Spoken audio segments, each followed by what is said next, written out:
Men have asked me for so many things over the years, but never has one asked me for rabbit poop before until today. Today I show you the first loading of an aerobin composter.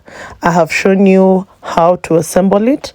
I've also shown you how to prepare it, but today I'll show you how to load it with your kitchen waste. Today I'll let Jerry from Ecoloop Solutions Africa take you through the loading process. So composting 101. Before we start the composting journey, first need to understand how composting works.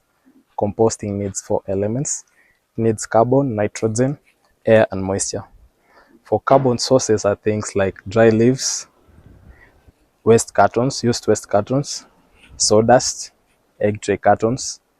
Those are carbon rich materials, but in the composting world we call them browns.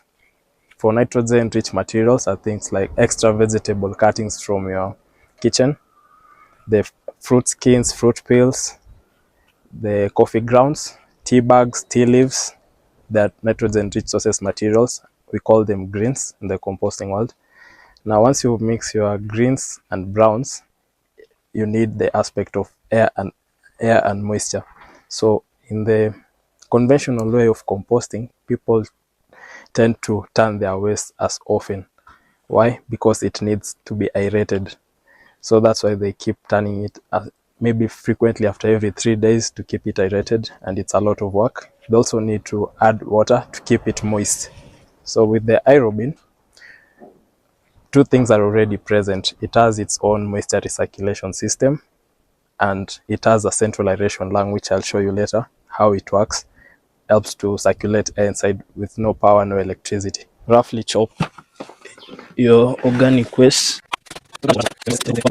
Remove the lemons because it is acidic for your compost. The ratio for your initial load is 1:1. So for the same amount of greens you have, you add your browns, in this case dried leaves.